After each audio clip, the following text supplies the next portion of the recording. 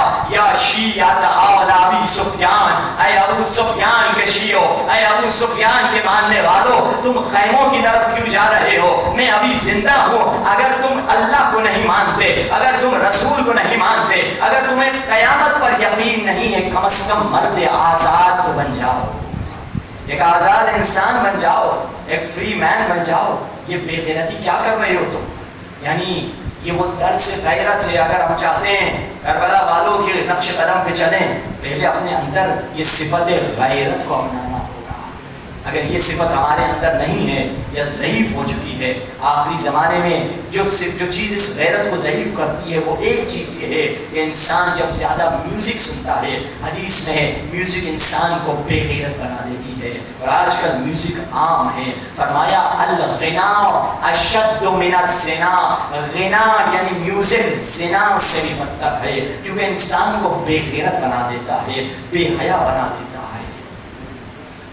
غیرت کا سب سے بڑا غم سید الساجدین کو تھا. وہ غیور امام جو پوری زندگی روتا رہا, گریا کرتا رہا. کہتے تھے مولا کم روئیں کم روئیں, مولا کہتے تھے یہ رونا بھی میرا کم ہے. جب پوچھا کسی نے مولا شہادت تو آپ کا ورثہ تھا, شہادت تو آپ کی میراث تھی, تو مولا نے کہا تو نے انصاف نہیں کیا, زینب کی چادر اترنا تو میرا میراث نہیں تھا. ہمارے خاندان میں کبھی یہ نہیں ہوا تھا. یہ سید زین العابدین نے کہا ہمارے خاندان میں کبھی یہ تو نہیں ہوا تھا. ہاں شہید تو ہوتے رہے تھے, مگر گھر کی عورتوں کو کبھی نامحرموں کے سامنے لایا نہیں جاتا تھا. ہاں سید سجاد اس غم میں روتے رہے. سید الساجدین کو کسی نے مجلس پہ بلایا, کہ مولا کسی نے شادی پہ بلایا, کہ مولا میرے بیٹے کی شادی ہے, آپ گھر پہ آ جائیے. سجاد نے کہا کربلا کے بعد ہم نے خوشیوں کی محفل میں جانا چھوڑ دیا, ہم کسی کی شادی میں نہیں جاتے. مومن چلا گیا, کچھ دنوں کے بعد آیا, کہا مولا میں نے شادی میں, اپنے بیٹے کی شادی میں مجلس کا اہتمام کیا ہے, ذاکر علی اکبر کے مسائل پڑھے گا. مولا نے انتظار نہیں کیا کہ وہ دعوت دے, کہا بتاؤ کہاں پہ, ہم خود آ جائیں گے. اب ایک مرتبہ مجلس شروع ہوئی, امام زین العابدین آئے.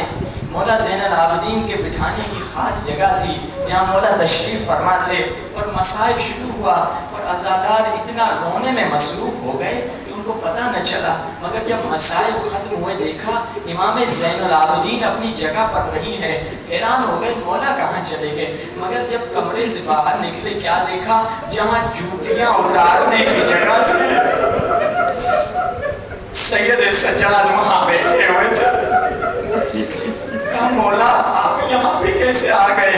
مولا نے اشارے میں جواب دیا, میری دادی فاطمہ زہرا مجلس سے آئی تھی, میں احترام میں ادھر آ گیا. السلام علیک یا ابا عبداللہ,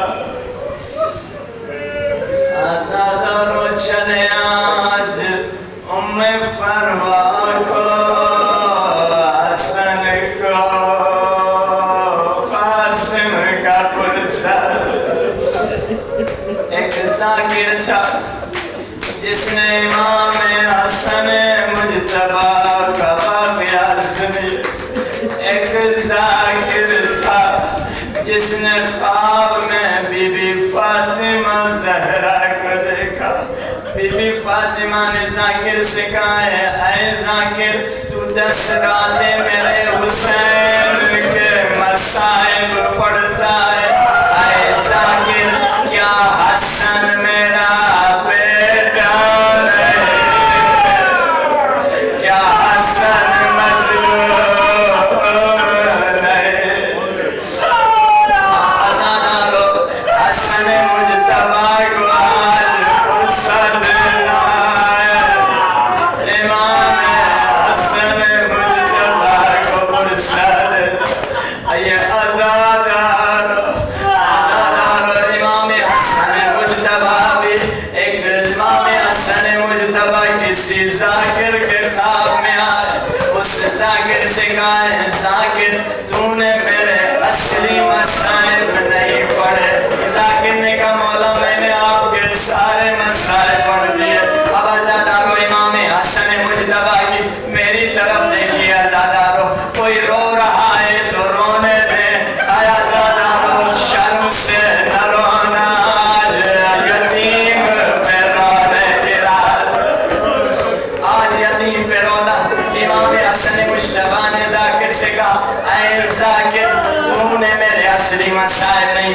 کہا مولا اصلی مسائل کیا ہے؟ مولا نے کہا میرے اصلی مسائل یہ مدینے کی گلی میں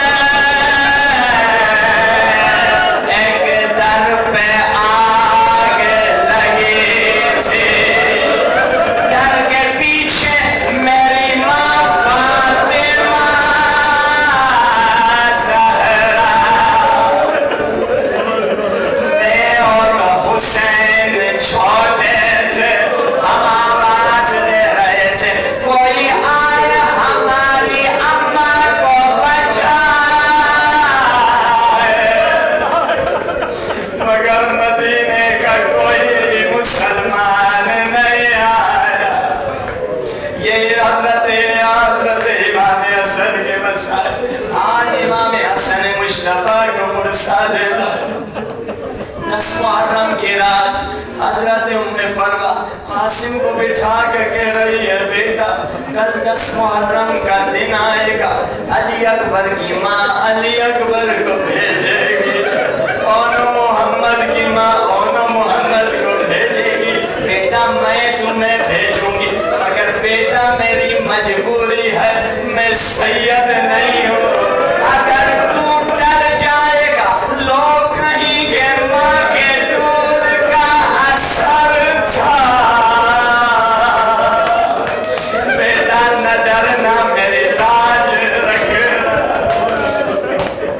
حضرت قاسم پریشان آئے، ایک مرتبہ حسین نے محسوس کیا، رات کا وقت عبادت کر رہے ہیں، حسین نے محسوس کیا کسی نے حسین کے پاؤں پہ ہاتھ رکھ دیا، پلٹ کے دیکھا، کیا دیکھا؟ قاسم آئے ہوئے۔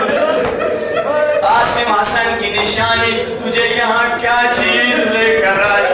کہا چچا جان اماں سے کچھ ایسی باتیں ہوئی ہیں جس نے مجھے پریشان کر دیا، مجھے یہ بتائیے کیا کل کے شہید ہونے والوں میں میرا نام ہے؟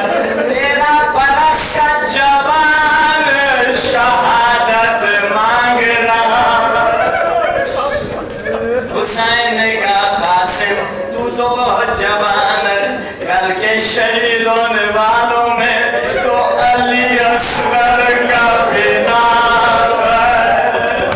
ایک مرتبہ جیسے قاسم نے یہ سنا، ہاشمی خون جلال میں آیا، جلال میں آ کر انگڑائی گئی، بند آبا کے بند ٹوٹے، کہا چچا کیا یہ لعین علی اصغر کے خیمے تک آ جائے گا؟ کیا یہ ملعون خیموں تک آ جائے گا؟ حسین کو قاسم کی ادا پہ پیار آیا، سینے سے لگایا، منہ چوما، کہا اماں کے پاس چلے جاؤ۔ پھر سے قاسم خیمے میں آئے، رو رہے ہیں، ماں نے پوچھا کیوں رو رہے ہو؟ کہا چچا نے مجھے صحیح سے نہیں بتایا کیا کل بھی میں شہید ہوں گا یا نہیں۔ اب بیوہ مائیں بڑی حساس ہوتی ہیں اپنے یتیم بچوں کے متعلق۔ قاسم کی ماں نے اپنے بچے کا ہاتھ پکڑا، کہاں آئی؟ بی بی زینب کے پاس آئی، کہا ثانیہ زہرا اے وارث چادر تطہیر، بی بی میں سید نہیں مگر یہ بچہ تو آپ ہی کا بچہ ہے، ذرا حسین سے کہلوا دیجئے کل میری قربانی قبول ہوگی۔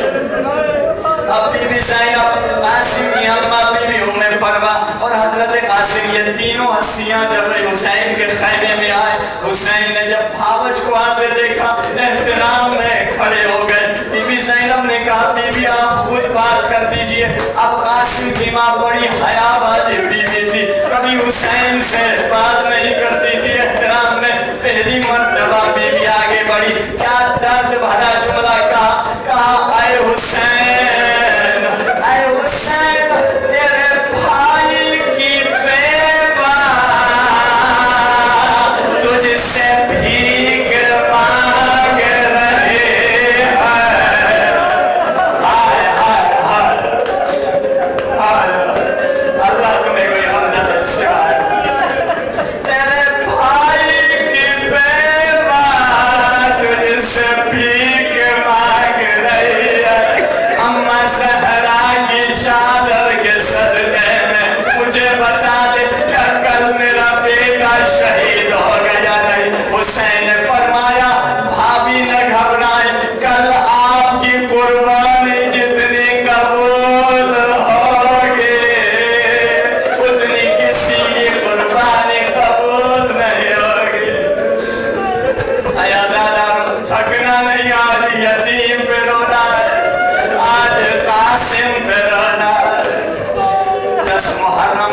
سامنے نہ آیا.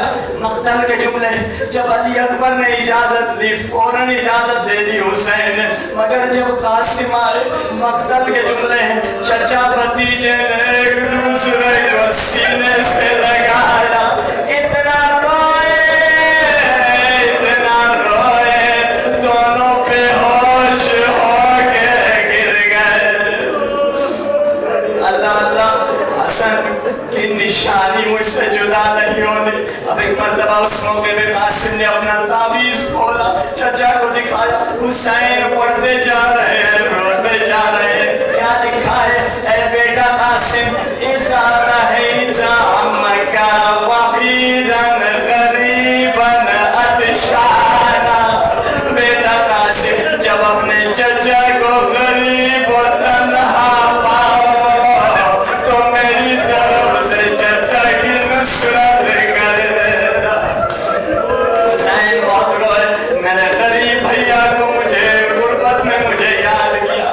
اب عباس نے گھوڑے پہ بٹھایا حضرت قاسم کو.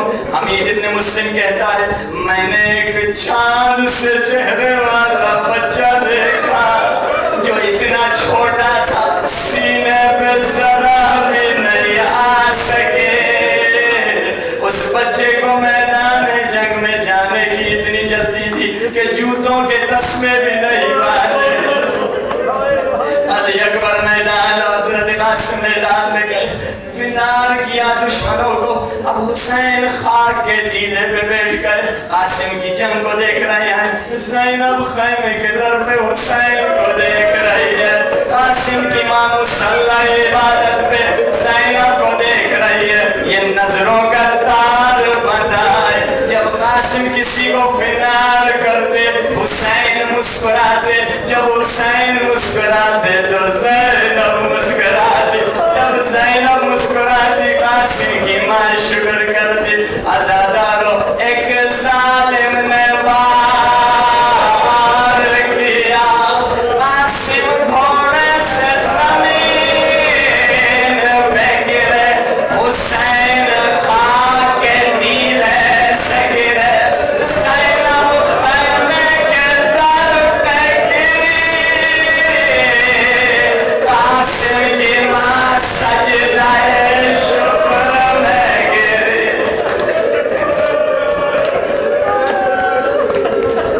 قاسم کی ماں سجدہ شکر میں گری.